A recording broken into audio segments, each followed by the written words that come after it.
Le vamos a dar la bienvenida a Germán Sí. Schreck, que está con nosotros hoy, el psicólogo de Paysandú. Y bueno, por las dudas, porque nunca se sabe No, quién no, hay del no, otro está muy lado en bien, la está radio, muy ¿no? bien, está muy Entonces como, bien. pero hoy nos está visitando por su nuevo libro. Exacto. No está en su, a veces lo hemos traído para que hablar de algunos de los temas que son temas de actualidad y que sin duda estaremos conversando en otra oportunidad. Pero hoy ¿Cómo vamos a no? hablar del libro nuevo. El viernes pasado en el espacio de posta contamos que ya estaba el libro de Germán Qué bueno. en posta del libro. Así que está, y hoy todavía tenemos al hombre que escribió el libro completo. Bueno, buenas tardes Marisa, buenas tardes Marcelo, buenas tardes a toda la audiencia, a la gente, bueno, estamos haciendo una transmisión por Facebook también, así que bueno, contento de estar acá, gracias por la invitación y bueno, con este nuevo hijo, que bueno, que realmente ha sido un proceso bastante largo, pero bueno, hoy ya lo tenemos a las manos y muy Es tu contento. segundo libro. Vamos a hablar de tu vida de actor, de escritor. de escritor. De actor también, en No, algún momento bueno. que te dice. Sí, realmente me cuesta mucho definirme como escritor, Ujú. ¿no? Yo soy muy respetuoso de la gente, ¿no? Yo, por ahí ya saben que de manera amateur hago música con compañeros y no, tampoco me defino como un músico, ¿no? Para mí un escritor es alguien que se dedica a eso, dedica todo su tiempo, que tiene una disciplina que yo todavía no tengo con la escritura, pero sí, la realidad este es el segundo libro.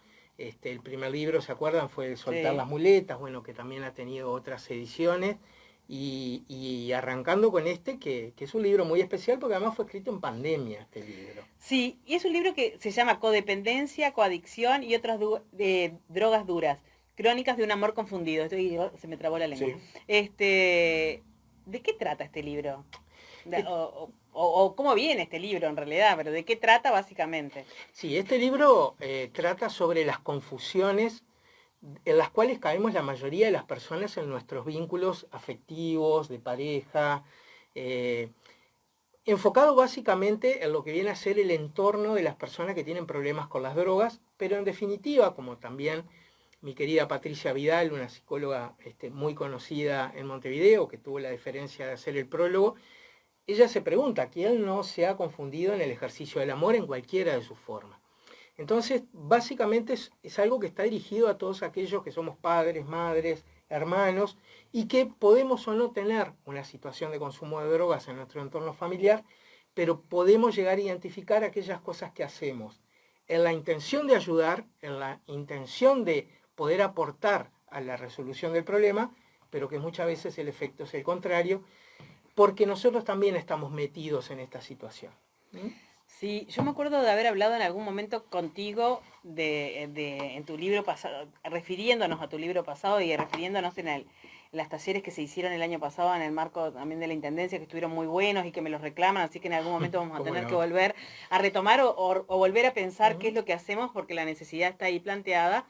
Aquello de que nosotros creemos muchas veces que es amor, seguir apoyando situaciones, le llamamos apoyar, ¿no? Seguir sosteniendo situaciones que a veces no da para más y que lo que estamos haciendo al sostenerlo es ser bastante, es perpetuar, digamos, esa conducta, permitir que el otro siga con esa conducta cuando muchas veces hay que cortar, me acuerdo que vos lo decías bastante claro, cortar, cerrar la puerta, no permitir más eso en nuestro espacio. Lo hablabas con respecto al alcohol en la casa y la previa, me acuerdo, y los padres ponían cara de cómo, pero prefiero que estén en mi casa que anden por ahí.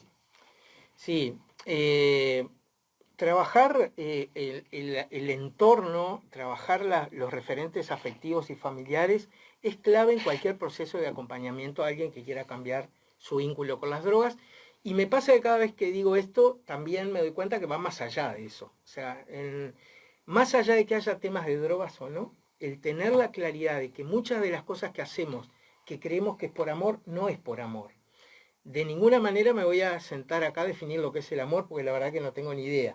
Pero sí me queda claro que lo que aparece muchas veces son estos vínculos de dependencia emocional, estos vínculos de codependencia o de coadicción, que es la forma específica de la codependencia, donde parece que yo hago algo por el otro, pero en definitiva lo estoy haciendo por mí mismo. Estoy desde mi rol de codependiente tratando de sostener una situación que digo que la quiero cambiar, pero que cuando amanece cambiar, cuando amenaza cambiar, ya me empiezo a sentir mal, ¿no? Hay muchísimos ejemplos en el consultorio. Me acuerdo la esposa de un alcohólico que vino reclamando ayuda y lo trajo medio a la fuerza porque el tipo no estaba ni ahí. Y bueno, más o menos se enganchó, empezó a hacer un proceso, empezamos a trabajar y el hombre decidió dejar de consumir. Al tiempo que deja de consumir, vuelven la pareja al consultorio. ¿Vio? Yo sabía que iba a volver a caer. Y le pido que me cuenten cómo se dio la recaída. Y ahí esta mujer me relata que en realidad quiso probar su voluntad. Entonces le dejó una botella de alcohol y un vasito a la mesa de luz, ¿no? Para ver si podía ser fuerte. Lo que empezamos a trabajar con esta mujer es qué implicaba para ella que su esposo dejara de ser un alcohólico. Porque en estas dinámicas son muy frecuentes, de la misma manera que la mamá preocupada por su hijo consumidor de drogas, donde muchas veces las conductas parece que van más en la línea de que siga estando el problema que en que cambie. Pero desde la conciencia y la percepción de estas personas, la intención siempre es querer ayudar. Sí, es tremendo. Bueno, nos pasa con muchas cosas. ¿no? Muchas Esto que cosas. estás diciendo nos pasa con muchas cosas y con muchas de las conductas nos pasa en los vínculos.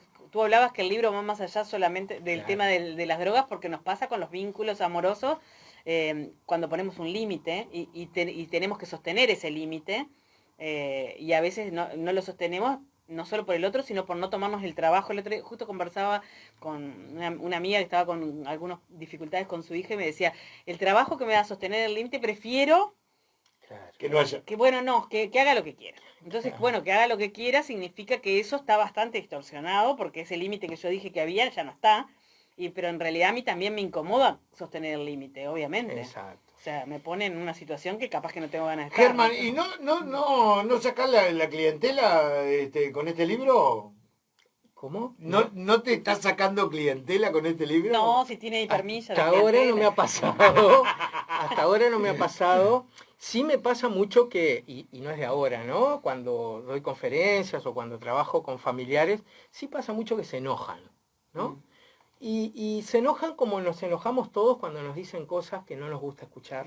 Y sobre todo cuando nos muestran cómo estamos involucrados en una situación donde en realidad sentimos que es por amor, por ayuda, ¿no? Hay una frase que siempre les digo a los grupos de familiares con los que trabajo, que a mí me encanta. Cuando planteo estas cosas y una madre me dice, entornando los ojos, me dice, vos no entendés por qué no sos madre, ¿no? Esa es clásica. Y yo que no soy madre no Me sabés. encanta, claro, me encanta primero porque no hay chance que sea madre, realmente tiene razón. Ahora, que en realidad el ser madre no justifica todo tampoco, lo mismo que el amor.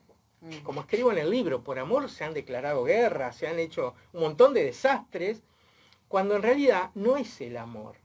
Lo que muchas veces es el miedo, la inseguridad, la dependencia, la dificultad en seguir mi vida. En un vínculo de coadicción, lo que estamos viendo son dos dependientes, no uno solo. Claro, porque siempre hay dos. O sea, en todo, en el vínculo siempre hay otra persona. Y la otra persona, en la medida que sostiene ese vínculo, supongo que tiene algo que ver con cómo eso se desarrolla. Y lo vemos cuando no sé, a mí me pasa que tengo muchos amigos y amigas y sostengo la amistad en el sentido de que me importa, me interesa, pero he tenido situaciones en las cuales he tenido que poner un límite, con mucho dolor, porque muchas veces se perdieron vínculos, porque, bueno, a mí no me hacía bien la forma, o teníamos que hablarlo, y la forma en que se habló, o eso no terminó en un resultado, el otro se alejó, nos alejamos, eso también pasa, y creo que, bueno, por algo pasan esas cosas, ¿no? Por algo, a veces es necesario pagar los costos que tiene vivir con cierta, de acuerdo a nuestros principios y con cierta salud mental, porque todo esto también tiene mucho que ver con la salud mental. Pero contanos un poco qué encontramos en este libro, si así la audiencia lo compra. Bueno, lo primero que van a encontrar... ¿El amor es una droga? El amor sí. Bueno, ahí de vuelta, ¿no? Marcelo, depende de lo que definamos por amor.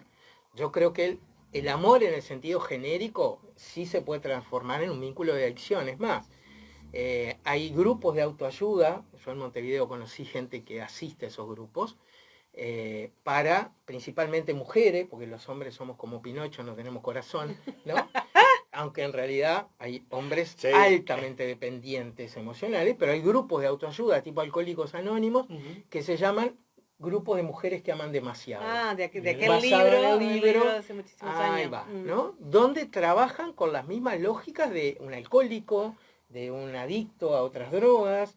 Entonces sí, el vínculo amoroso puede ser pasible de convertirse en un vínculo de adicción. ¿Y qué van a encontrar las personas? Bueno, lo primero que van a encontrar en la tapa es un dibujo de mi hija Sasha. Precioso, sí te iba a decir. Sabía Sí, que era de tu bueno. hija. Es una maravilla, realmente un privilegio poder haber hecho esto con ella. Mi hija Sasha, que cumple 15 años dentro de poquito, ella dibuja, bueno, ya lo ven, hermosamente.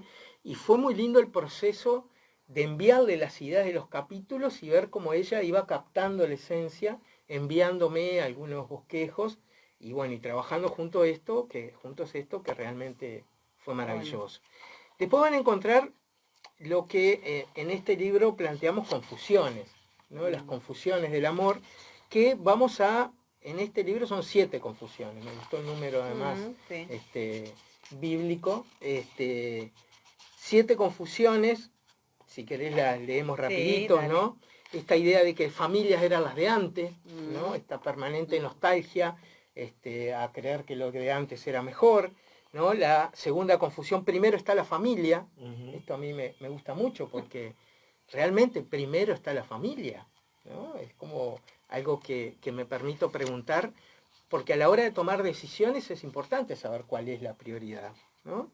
Tercera confusión, que las drogas destruyen la familia. Y esto es algo que recién el último año me estoy animando como a decir, ¿no? Y tengo absoluta certeza de que las drogas no solo no destruyen familias, sino que mantienen familias y parejas unidas. Ay, eso es una revelación. Claro. Sí, yo lo vi en el taller y vi las caras de la gente que lo miraron como diciendo, ¿cómo está diciendo semejante disparate? Es más, y elevo la apuesta y digo que las drogas han salvado más vidas que las que han quitado, ¿no? Claro, ya a esta altura, Marcelo, ¿no? Me doy el privilegio de decir, y ojo, lo digo con absoluta empatía a aquellas personas que sienten que por causa de la droga han perdido un hijo o han perdido su familia, su trabajo, pero lo importante es darnos cuenta que no es así, ¿no? Y que muchas familias y parejas se mantienen unidas porque tienen un problema de drogas. Es más, algo que no se ha estudiado y que sí se ha estudiado, por ejemplo, con personas que se han sometido a cirugía bariátrica, hiperobesos, cuando han adelgazado, la mayoría de ellos han terminado sus relaciones de pareja. Bueno, pasa también en las clínicas de manejo de la obesidad, en la cual se trabaja qué vas a hacer cuando estés flaco, porque tu ser cambia tanto que en realidad tenés que enfrentarte y mucha gente nos sostiene. ¿Me estás preguntando a mí? No, nos estoy mirando nosotros dos por las dudas, ¿viste? Para ver al futuro que, porque es verdad, lo trabajan y lo trabajan muy bien, porque es verdad, te encontrás con una persona y además en la medida en que la comida como es también genera adicciones, la harina, todo lo demás que todos sabemos y más nosotros que nos gusta comer, sabemos que el entender, por ejemplo, si en nuestro vínculo está presente la comida como parte de lo que alimentamos de ese vínculo, en la medida en que eso ya no está más y uno de los dos corta con eso, con esa dinámica, digamos, que cuando no es saludable. Claro. No estoy hablando de que está bueno juntarse y comer Pero con las parejas que tienen un tema de drogas pasa exactamente lo mismo. Y con las parejas de padre, que muchas veces vienen al consultorio preocupados por el consumo de su hijo, una de las cosas que yo empiezo a trabajar con ellos es, bueno, el día que las drogas dejen de ser un problema, ¿qué van a hacer ustedes? Porque muchas parejas no hablan de otra cosa que no fuera de eso. No tienen tema de conversación, no tienen espacios propios, ¿sí? Eso lo desarrollo bastante en el libro. Cuarta confusión, hablar sobre drogas con nuestros hijos, o sea, ¿cómo hablar? ¿Qué es hablar? ¿No? Ahí tengo un capítulo que se llama Tatita los cabezudos. Sí, que me gustó mucho hacerlo porque es a partir de una historia que me hizo Barullo Benítez. Barullo. Sobre cuando desfilaron con cabezudos en un carnaval y tuvieron que pedir custodia policial. Sí, no, es verídico, es verídico, ¿no? En cuanto a, bueno, ¿cómo hablamos de drogas? Hablamos desde el miedo, hablamos de la exageración, los asustamos con los cabezudos. ¿Cómo hacemos con nuestros hijos para hablar de este tema? Quinta confusión, lo sobreprotejo porque lo amo. Ay, ahí me encanta. No, pero aparte el título ya está, Sí, ya está, sí. ya te lo vendió. Claro, ¿no? Y es un tema difícil de trabajar porque muchos padres están convencidos que la sobreprotección protege. Y la sobreprotección lo menos que hace es proteger.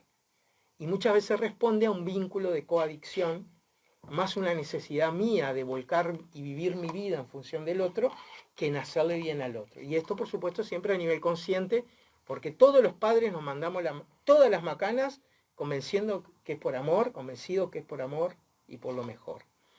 Sexta confusión, yo vivo por él, ¿no? Y sí, y lo dicen. Y me viene la imagen de muchas mamás entornando los ojitos y decían, yo vivo por él. Es una frase re interesante y jodida. Sí, muy jodida. Porque es, yo vivo por él. O sea, si no fuera porque él tiene este problema, yo no tengo vida. Claro. Y literalmente a veces es así, ¿no? Sexta, la última confusión, el amor me salvará. La idea de que el amor nos va a sacar adelante. Que el amor puede todo. Lo puede todo, aquello como de aquellos dibujitos, como era de una caricatura. Ahí va. Sarah Kay. Ah, Que todo ¿te era acordás? Sí. color de rosa. Tuvimos una niñez jodida, me acuerdo, ¿no? Sí. Porque una de las cosas que tenemos que saber es que el amor no puede todo, que el amor no alcanza, ¿no? En mi trabajo como terapeuta de parejas, yo acompaño muchas veces a separarse parejas que se aman muchísimo, muchísimo, pero no pueden estar juntas, no están bien juntas, ¿no? Y en estas temáticas muchas veces aparece como la manipulación de, bueno, si vos me seguís amando, yo voy a dejar las drogas. Si vos me apoyás, yo voy a dejar. Y eso casi siempre es el hundimiento de ambos. Y por último, un apartado que se llama Herramientas para acompañar, que está dirigida a las personas que trabajan de distintos ámbitos, de la salud, la educación, el trabajo comunitario, la medicina, que trabajan acompañando a personas y sus familias que tienen un problema de drogas. Sí, que no es nada menor, ¿no? Cuidar a quien cuida, o sea, el cuidado de quien cuida en estas situaciones es muy complejo. A quien cuida y a los que muchas veces terminamos enredados en el mismo tuco.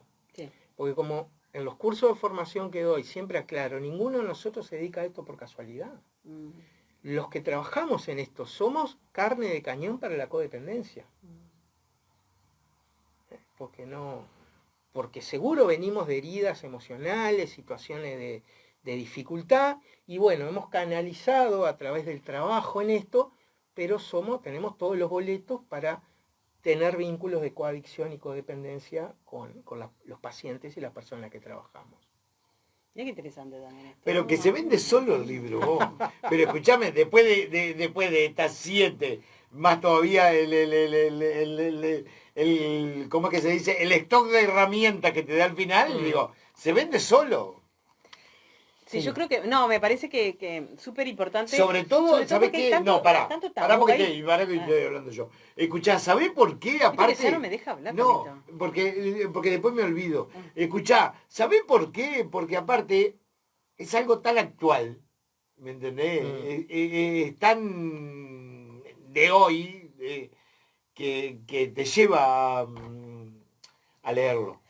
Creo que ahí me parece que Germán, bueno, más allá de lo interesante de por sí que es el libro, algunas cosas me parecen como bastante reveladoras y provocadoras también para la audiencia, ¿no? Estas cosas como, bueno, el amor lo puede todo, sin duda que es una frase, vivo por él, ni te cuento, porque esa cuestión de que cuando uno se olvida de su propia vida, se olvida de construir, cualquiera de nosotros que se olvide de construir su propia vida y pone en el otro, en el afuera, en lo que sea, ¿no? Aparte en lo que son sea, porque frases a que veces están no siempre. son el hijo, sino puede ser el trabajo que me lleva mucho tiempo, la actividad, me meto en las que me complican a mí la vida, ¿no?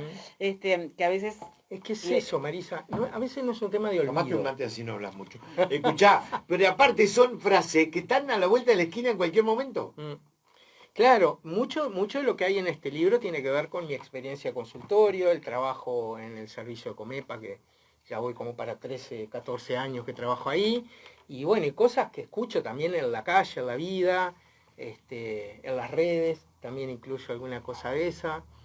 Y ha sido para mí un proceso también de mirarme a mí mismo y a mis propios vínculos, ¿verdad? Siendo papá, siendo pareja en su momento, estando después en una etapa sin pareja, entonces saliendo a la vida, viendo, bueno, a ver cómo se hace esto, ¿no? Siempre dije que es como aprender a caminar de vuelta, aprender otro idioma, ¿no? Sí, ayer me pasó con un amigo que tuvimos, también se acaba de separar y me decían, hace 25 años que estoy casado. Claro. Y digo, ay, sí, me imagino, o sea, el proceso, ¿no? Y la culpa, bueno, él, en el caso de él, el proceso de desvinculación de su relación y bueno, se sentía desprotegido, obviamente, como desnudo, Sí. literalmente Sí. y explícitamente en los vínculos, en la construcción de nuevos vínculos, cuando vos tenés una relación de mucho tiempo que no te moves de nada, o sea, estás ahí, en ese vínculo, y bueno, ya ese es muy conocido, o sea, no tenés que ni que sorprender, ni que seducir, ni que... Exacto. Bueno, Sí, capaz y que... tenés como la falsa seguridad de que ya está. Ya estoy tranquilo, ¿no? Ya está, ya tengo, Ya estoy ya armado. tengo el kiosco armado. Y en realidad, bueno, hoy asistimos, una de las grandes diferencias que tenemos con la época de nuestros padres y nuestros abuelos, es que hoy en día separarse de su pareja es lo normal, Sí. ¿no? Hoy, según las estadísticas de este propio país, se separan, es más, las incluyo en el libro, no sé, como un 40-50% de las parejas se separan a los pocos años, antes de los 10 años, ¿no? Y otras se separan un poco más. Esto a mí me lleva a pensar y a reflexionar también en el libro acerca de las razones por las cuales nuestros padres y nuestros abuelos no se separaban tanto. Y lo primero que descubrí fue que la razón no necesariamente era el amor, ni necesariamente era el bienestar, el gozo y el disfrute del uno con el otro, ¿no? Muchas veces esos matrimonios, sobre todo aquellos que venimos de herencia de inmigrantes, tenía que ver con el sostener una estructura productiva, económica, en el caso de la mujer, el miedo a la sanción social, el miedo a quedar desprotegida, y hoy en día las nuevas masculinidades y las nuevas feminidades no caen en estas lógicas. Entonces yo creo que si bien algunas personas creen que falta de amor o falta de trabajo en la pareja, falta de... No, yo creo que hoy la mayoría de nosotros siente que no tiene por qué estar en una relación donde no se sienta bien, sabiendo que estar en pareja es un huevo, perdón que use el tecnicismo, no es changa realmente, diría lo de Mercedes, porque es muy difícil. Sí, ¿no? yo creo que ahí el tema de esto que decís vos, los nuevos roles y las nuevas manifestaciones de este ser mujer y ser hombre en la sociedad en que vivimos hoy, nos hace que tenemos que construir un nuevo pacto, una nueva forma de relacionarnos que no siempre sabemos cómo, ¿no? Porque no sabemos cómo relacionarnos con un hombre no proveedor, no estrictamente proveedor, desde las mujeres estoy hablando, aunque reivindicamos que sí, pero después me ha pasado muchos casos de que no. Y al revés con los hombres que no sostienen una relación con una mujer autónoma o que busca la autonomía, ¿no? Que no todas las mujeres No buscan me la autonomía. miren los dos así, en serio. Y bueno, les digo. porque te miramos porque está para el Pero costado. no, porque a mí me tienen anonadado, porque, o sea, son esto que le decía recién a Germán, son cosas tan reales que pasan continuamente y que hay amigos y que hay parientes y que hay conocidos que te dicen, vos, me pasa esto. O sea, es esta sociedad en la que estamos ahora involucrados, ¿no? Es esta sociedad en la cual estamos viviendo ahora que pasa continuamente por todos estos caminos que ustedes dos están nombrando. Por eso los miro y estoy aprendiendo de los dos. Es para mí una cosa impresionante. Yo creo que, bueno, tenemos un invitado, pero esta nueva forma, esa necesidad de buscarle una explicación, por eso me importa tanto que seas autor, o sea, que haya libros, que haya... Porque a veces uno en la práctica cotidiana, en mi caso como socióloga, también nos pasa que reflexionamos, y el otro día estábamos hablando acá en la radio con otra colega, reflexionamos sobre la realidad en la medida en que nos toca la gestión, pero a veces no tenemos el tiempo. A mí me gusta mucho la investigación y no lo hago porque no me da el tiempo y no sé qué, me gustaría volver a hacerlo, creo que el año que viene me voy a dedicar un ratito aunque sea. ¿Va a venir a la radio igual? Ajá, sí, claro. Faltaría alguna vez. Pero... no, porque dedicarse a pensar, que es lo que hace que uno lleve, me imagino, el proceso de escribir un libro, cosa que nunca hice, pero supongo que eso es reflexionar sobre, como vos decías, reflexiono sobre lo que me pasa en la consulta, reflexiono sobre lo que me pasó en los distintos ámbitos míos laborales, pero con un método que permite bueno, generar algo de conocimiento, generar una reflexión escrita que otro puede tomar, leer y a su vez reflexionar sobre esto, compartir o no, Esa es la pero idea. el no compartir también lleva a la reflexión. Entonces... La idea en el primero y el segundo libro ha sido poner en juego algunas ideas, algunas visiones, algunas miradas sobre esta realidad. Hay una diferencia importante entre el primer libro y el segundo. El primer libro tiene no menos de 3 carillas de referencias bibliográficas. Esta no tiene ninguna, ¿no? Sobre todo porque, y hablando con un colega argentino que me decía, pero ¿por qué pones tanta referencia bibliográfica en el anterior? Y básicamente era por inseguridad. Claro, o sea, yo, la necesidad de buscar... primer libro, claro, alguien que... No lo digo yo, lo dice este señor, sí. ¿no? Y en este me animé a que sea un libro mucho más, si bien tiene autores, si bien tiene contenido, que sea un libro mucho más digerible y que sea un libro mucho más escrito desde la propia experiencia y desde el corazón, ¿no? En uno de los capítulos cuento que lo escribí en una noche, el verano pasado, mientras transpiraba, lloraba y escuchaba a Tonino Carotone escuchando la canción Me cago en el amor. Y me acuerdo patente, que dije, bueno, a ver, voy a escribir, y me puse a escribir, y bueno, y salieron cosas interesantes que por supuesto después hay todo un filtro previo, no sale cualquier cosa, pero es un libro que se nutre mucho más de mi propia experiencia y de las experiencias de mis pacientes, acerca de una temática sobre sí hay muchos libros escritos, pero yo lo quise aterrizar más desde lo vivencial, desde lo experiencial. Germán, quiero hacerte una pregunta, yendo puntualmente al libro, ¿no? Recién contabas esa experiencia de cuando estabas escuchando el tema musical. Y nace en la pandemia la idea de plasmarlo en un libro.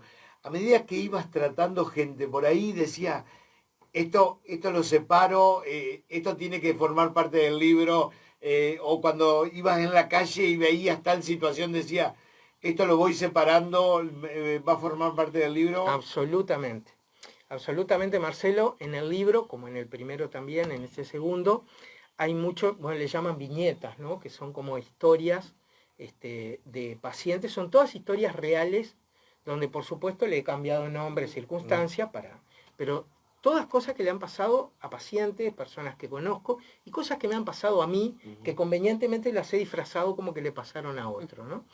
Porque claro que fue un libro, no solo escrito en pandemia, que fue un libro, o sea, la pandemia, uno de los efectos que tuvo fue un récord en conflictos de pareja, separación de pareja, violencia, ¿no? Realmente una situación que a nivel del sistema familiar generó mucha inestabilidad, ¿no?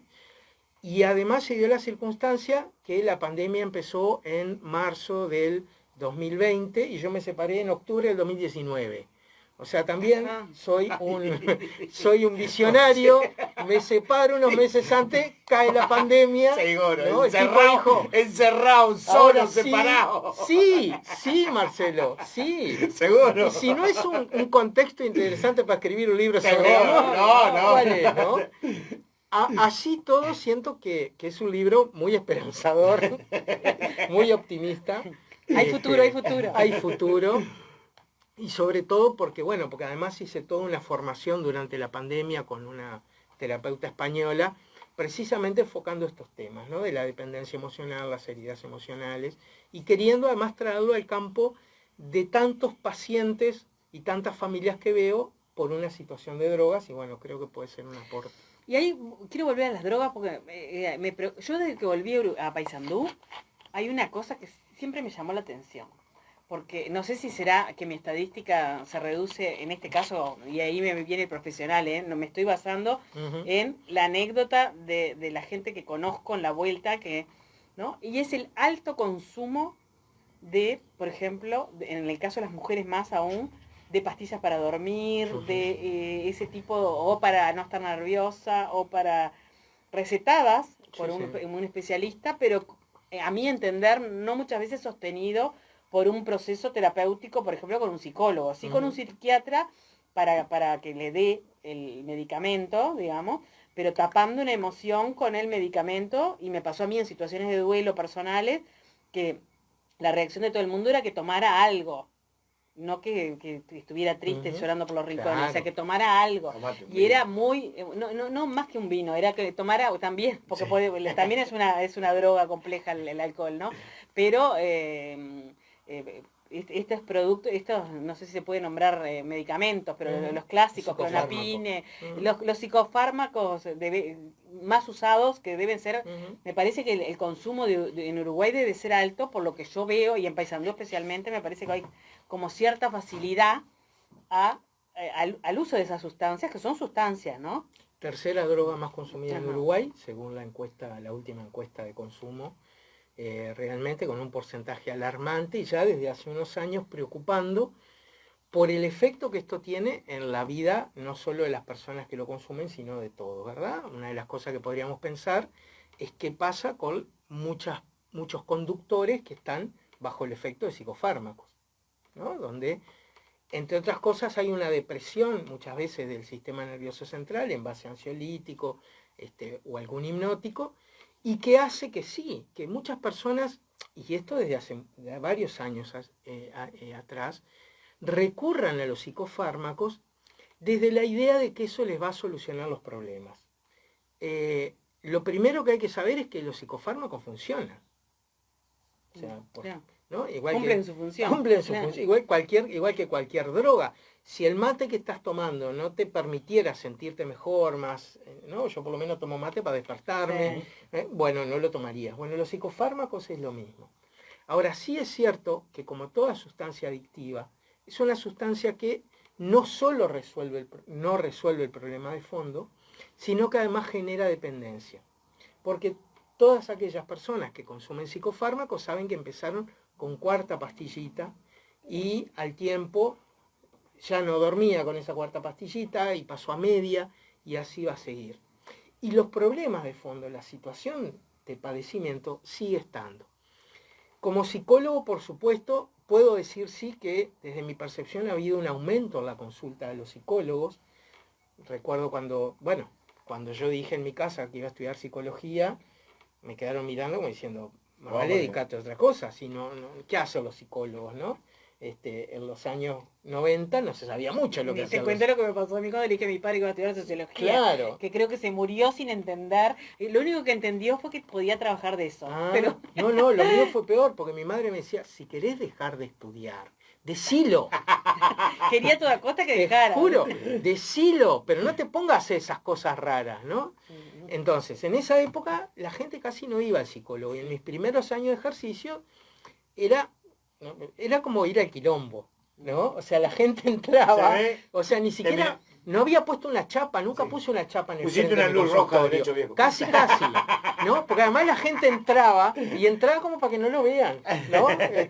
Como los que entraban al cabaret antes, ¿no?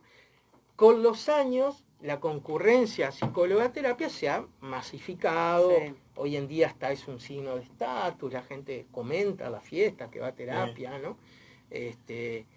Pero también se ha acentuado mucho el consumo de psicofármacos y también ha habido un cambio. Yo conocí psiquiatras muchos años atrás que a la gente le decía, ¿para qué va a ir a terapia? Si con esto estaba.